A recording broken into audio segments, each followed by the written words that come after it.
اللہ کی قسم ہم حضرت علی رضی اللہ عنہ سے محبت کرتے ہیں اور اہل بیت سے محبت کرتے ہیں۔ خدا پاک کی قسم اہل بیت سے جتنی محبت اہل سنت کرتے ہیں اتنی محبت کوئی نہیں کرتا۔ اہل بیت کی محبت کے وسیلے سے ہم اللہ کا قرب حاصل کرتے ہیں، اور صحابہ کرام کی محبت کے واسطے سے ہم اللہ کا قرب حاصل کرتے ہیں، اور حضرت علی رضی اللہ عنہ کی محبت کے ذریعے سے ہم اللہ کا قرب حاصل کرتے ہیں۔ ہم پوری دنیا کے سامنے اعلان کرتے ہوئے کہتے ہیں علی مولانا، کہ علی ہمارے ولی، ہمارے دوست، ہمارے مولا ہیں، اہل سنت کے مولا ہیں، اس لیے کہ اللہ کے نبی صلی اللہ علیہ وسلم نے ہمیں سکھایا ہے اور فرمایا ہے من کنت مولاہ فعلی مولا، میں جس کا ولی اور دوست ہوں علی بھی اس کے ولی اور دوست ہیں۔ اللہ کے رسول صلی اللہ علیہ وسلم ہمارے دوست اور ولی ہیں تو علی بھی ہمارے ولی ہیں۔ حضرت علی رضی اللہ عنہ کے بارے میں نبی کریم صلی اللہ علیہ وسلم نے جو کچھ فرمایا ہم اس کو مانتے ہیں۔ ہم روافض کی طرح نہیں ہیں کہ جو چیز حضرت علی رضی اللہ عنہ کے بارے میں ثابت نہیں ہے ہم اس کو ان کی طرف منسوخ کریں۔ اللہ کے حبیب صلی اللہ علیہ وسلم نے حضرت علی رضی اللہ عنہ سے فرمایا تھا اما ترضى ان تكون مني بمنزلة هارون من موسى غیر اللہ نبی بعدی، کہ علی کیا تم اس بات سے راضی نہیں ہو کہ میرے نزدیک تمہارا وہ مقام ہو جو حضرت موسیٰ علیہ السلام کے نزدیک حضرت ہارون کا تھا؟ ہاں یہ بات ہے کہ میرے بعد کوئی نبی نہیں آئے گا۔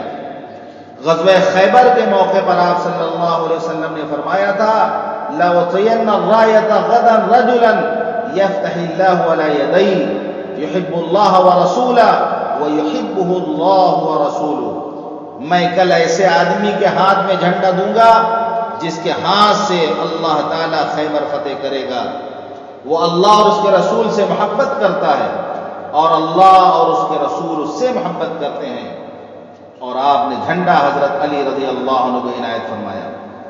اللہ کی قسم ہم حضرت علی رضی اللہ عنہ کے وسیلے سے اللہ کا تقرب حاصل کرتے ہیں، اور حضرت علی رضی اللہ عنہ نے کیا فرمایا تھا وہ بھی سن لیں۔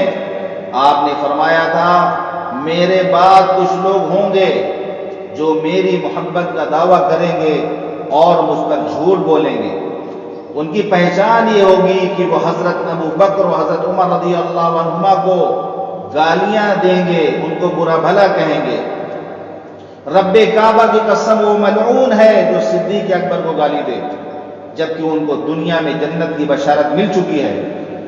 محروم ہے وہ شخص جو حضرت فاروق اعظم کو گالی دے جبکہ ان کو جنت کی بشارت مل چکی ہے۔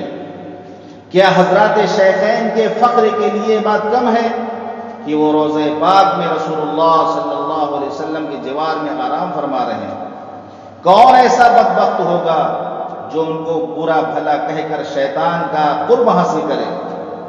حضرت امام مالک رحمۃ اللہ علیہ سے پوچھا گیا قرآن کی اس آیت کے بارے میں محمد الرسول اللہ والذین معه اشداء علی الکفار رحماء بینہم تراہم رکعا سجدا یبتغون فضلا من اللہ ورضوانا سیماہم فی وجوہہم من اثر السجود ذالک مثلہم فی التوراۃ ومثلہم فی الانجیل۔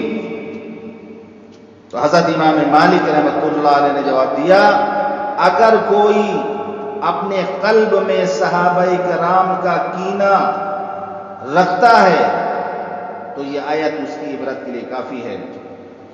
حضرت ابو حاتم رحمۃ اللہ علیہ فرماتے ہیں کہ حجۃ الوداع کے موقع پر رسول اللہ صلی اللہ علیہ وسلم نے فرمایا تھا الا فلیبلغ الشاہد الغائب، کہ جو یہاں حاضر ہے وہ غائب تک یہ پیغام پہنچا دیں۔ نبی کی اس قول سے ثابت ہوتا ہے کہ تمام صحابہ عدول ہیں، اگر ان میں سے کسی کے اندر عدل نہ ہوتا تو نبی صلی اللہ علیہ وسلم یہ نہ فرماتے بلکہ نام لے کر فرماتے کہ فلاں اور فلاں یہ پیغام دوسروں تک پہنچا دیں۔ آپ نے مطلق اعلان فرمایا کہ جو حاضر ہیں وہ غائب تک یہ پیغام پہنچا دیں۔ اس سے پتہ چلتا ہے کہ تمام صحابہ عدول تھے، تبھی آپ نے ان کو مکلف بنایا تھا۔ یہ بہت اہم دلیل ہے صحابہ کرام کی عدالت کے بارے میں۔ حضرت امام طحاوی رحمۃ اللہ علیہ فرماتے ہیں صحابہ کرام سے اہل سنت کو محبت ہے، لیکن ہم ان میں سے کسی کے بارے میں غلو نہیں کرتے۔ ہم ان لوگوں سے نفرت کرتے ہیں جو صحابہ سے بغض رکھتے ہیں۔ ہم محبت کرتے ہیں اللہ کے رسول سے اور صحابہ کرام سے، اور ہم ان سے بغض رکھتے ہیں جو رسول اللہ صلی اللہ علیہ وسلم اور صحابہ کرام سے بغض رکھتے ہیں۔ ہم تمام صحابہ کا ذکر خیر کرتے ہیں، اس لیے کہ ان کی محبت دین ہے، ایمان ہے، احسان ہے، اور ان سے بغض رکھنا کفر ہے، نفاق ہے، سرکشی ہے۔